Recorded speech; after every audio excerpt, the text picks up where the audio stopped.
The turnaround day is typically the busiest time for cruise lines. Departing passengers disembark and new passengers are welcomed on board. It's all hands on deck as 1,200 crew members have about 8 hours to make sure that the ship is ready for its next journey. We are here at the Marina Bay Cruise Center, and right behind me is the Royal Caribbean's Marina of the Seas. He has just docked at about 8 a.m. earlier on and will set sail at 4:30 p.m. Now, as we are speaking, a lot of the work has already started. So let's check out the behind the scenes on the cruise's hectic turnaround day. Replenishing the ship's supplies happens every Friday morning. A week's worth of provisions are loaded.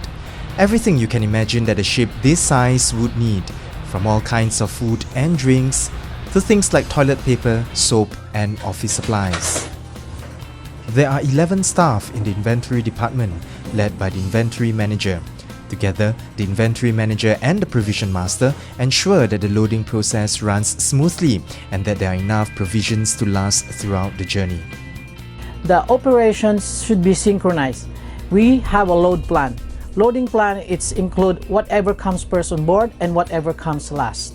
The only more likely the challenge is the turn up of the delivery truck. Sometimes they come late, and that's what we get hold up. We load about 300 to 400 pallets a day. You need to move fast. At the same time, you have to be very careful.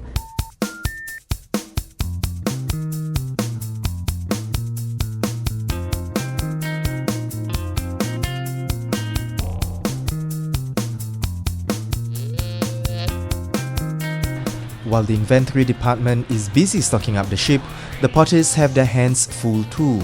About 35 of them are responsible for some 4,000 to 8,000 pieces of luggage. With all the action that is happening outside, the situation inside the cruise is equally hectic. The 91-strong housekeeping team is tasked to clean and reset 1,557 rooms. And all of these have to be done by 1 p.m.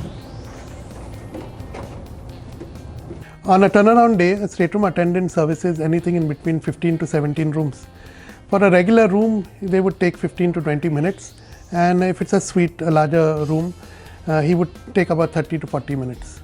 Challenges we face on a turnaround day would be guests leaving late, and then when you enter the room, guest has probably vomited in the room. The room smells bad. We have 3 to 4 hours to get the room back into service for the next guest.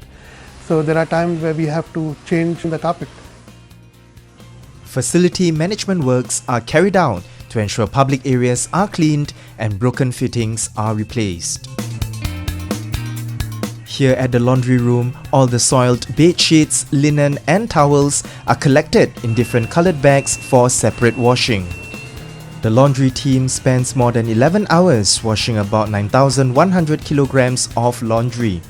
For the rest of the cruise, it handles about 6,800 kg of laundry daily. Right here at the kitchen, the crew is busy preparing meals for the 3,800 passengers and 1,200 crew members on board. 120 kitchen crew members and 80 stewards work across 11 kitchens that support all the 11 food outlets right here on this cruise. They have 24 hours to prepare 18,000 meals. 5,000 meals each for breakfast, lunch and dinner, as well as 1,500 meals each for tea time and supper. It's challenging with turning around 18,000 meals. We would have some days where in operation something can go wrong. We have different job codes within our operation like potato man, cookie man, coffee man. This is basically for us to identify if some preparation goes wrong, to go back and track and fix the problems. 2,300 kg to 2,700 kg of food worth more than $60,000 is consumed daily. And last but not least, the ship itself needs to be filled. Refueling of the cruise is done every 10 days with an average of 990,000 liters of fuel. This is enough to take the cruise from Singapore to ports including Penang, Port Klang, Phuket, Langkawi and back to Singapore. Bon voyage, Marina of the Seas!